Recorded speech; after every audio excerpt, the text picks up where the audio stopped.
ಕೊರಟಗೆರೆಯಲ್ಲಿ ಬೋನಿಗೆ ಬಿದ್ದ ಚಿರತೆ, ಗ್ರಾಮಸ್ಥರು ನಿರಾಳ. ನಾಯಿ ಮೇಲೆ ಚಿರತೆ ದಾಳಿ ಮಾಡಿ ಪರಾರಿಯಾಗಿದ್ದು, ಎಚ್ಚೆತ್ತುಕೊಂಡು ಅರಣ್ಯ ಇಲಾಖೆ ಇಟ್ಟಿದ್ದ ಬೋನಿಗೆ ಇಂದು ಚಿರತೆ ಸೆರೆ ಸಿಕ್ಕಿದೆ. ಪಟ್ಟಣದ 4ನೇ ವಾರ್ಡ್ ಕಾವಲು ಬೀಳು ಗ್ರಾಮದ ನಿವಾಸಿ ರಮೇಶ್ ಎಂಬುವವರ ಸಾಕು ನಾಯಿ ಮೇಲೆ ಮಂಗಳವಾರ ರಾತ್ರಿ ದಾಳಿ ನಡೆಸಿತ್ತು. ಇದರಿಂದ ಸಾರ್ವಜನಿಕರು ಭಯಭೀತರಾಗಿದ್ದರು. ತಕ್ಷಣ ಅರಣ್ಯ ಇಲಾಖೆ ಸೂಕ್ತ ಕ್ರಮ ವಹಿಸಿ ಚಿರತೆ ಸೆರೆ ಹಿಡಿಯುವಲ್ಲಿ ಯಶಸ್ವಿಯಾಗಿದ್ದಾರೆ. ಸುಮಾರು 2 ವರ್ಷದ ಚಿರತೆ ಮರಿ ಬೋನಿಗೆ ಬಿದ್ದು ಗರ್ಜಿಸುತ್ತಿದ್ದು, ಪಟ್ಟಣದ ಜನತೆ ಚಿರತೆ ನೋಡಲು ದೌಡಾಯಿಸಿ ಮುಗಿಬಿದ್ದಿದ್ದು ಕಂಡುಬಂತು. ಹಿರೇಬೆಟ್ಟ ರಕ್ಷಿತ ಅರಣ್ಯ ಪ್ರದೇಶದಲ್ಲಿ ಚಿರತೆಗಳ ಉಪಟಳ ಹೆಚ್ಚಾಗುತ್ತಿರುವುದರ ಬಗ್ಗೆ ಗಮನ ಹರಿಸಿದ ಅರಣ್ಯ ಇಲಾಖೆ ತಕ್ಷಣ ಕ್ರಮ ವಹಿಸುವುದರಿಂದ ಜನತೆ ನಿಟ್ಟುಸಿರು ಬಿಟ್ಟಿದ್ದಾರೆ. ವಿಷಯ ತಿಳಿದ ತಕ್ಷಣ ಡಿಆರ್ಎಫ್ಒ ದಿಲೀಪ್ ಸೇರಿದಂತೆ ಸಿಬ್ಬಂದಿಗಳ ಸ್ಥಳಕ್ಕೆ ಬಂದು ಚಿರತೆ ಬೇರೆಡೆ ಸಾಗಿಸುವ ವ್ಯವಸ್ಥೆ ಮಾಡಿದ್ದಾರೆ.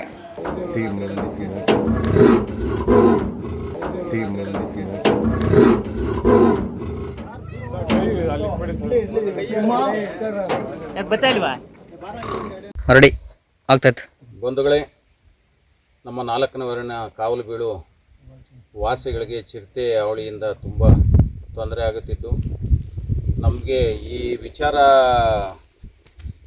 ಅರಣ್ಯ ಇಲಾಖೆ ಅಧಿಕಾರಿಗಳಿಗೆ ಬೋನಿಟ್ಟು ಅದನ್ನು ಸಂರಕ್ಷಣೆ ಮಾಡಿ ಬೇರೆ ಕಡೆಗೆ ವರ್ಗಾಯಿಸೋದಾಗಿ ವಿಚಾರ ಅವರಿಗೆ ತಿಳಿಸಿದ್ವಿ. ಅದೇ ರೀತಿ 2 ದಿನದ ಹಿಂದೆ ನಾವು ಬೋನನ್ನು ಇಲ್ಲಿ ಇಕ್ಕಿಸಿದಾಗ ಒಂದು ಚಿರತೆ ಸೆರೆ ಸಿಕ್ಕಿದೆ. ಅದನ್ನು ಬೇರೆ ಕಡೆಗೆ ಬದಲಾಯಿಸಿ ಮತ್ತೆ ಅದೇ ಜಾಗಕ್ಕೆ ಇವತ್ತು ಬೋನನ್ನು ಮತ್ತೆ ಅಲ್ಲೇ ಇಕ್ಕಿಸ್ತಾ ಇದ್ದೀವಿ. ನಮಗೆ ಈ ಒಂದು ಚಿರತೆನ ಸೆರೆ ಹಿಡಿಯೋದಕ್ಕೆ ಸಹಕಾರ ಕೊಟ್ಟಂಥ ಅರಣ್ಯ ಸಿಬ್ಬಂದಿಯವರಿಗೂ, ಇಲ್ಲಿ ಸ್ಥಳೀಯವಾಗಿರುವಂಥ ರೈತ ಬಾಂಧವರಿಗೂ, ಎಲ್ಲರಿಗೂ, ನಾಗರಿಕರಿಗೂ ಎಲ್ಲರಿಗೂ ನನ್ನ ಧನ್ಯವಾದಗಳು. Thank you.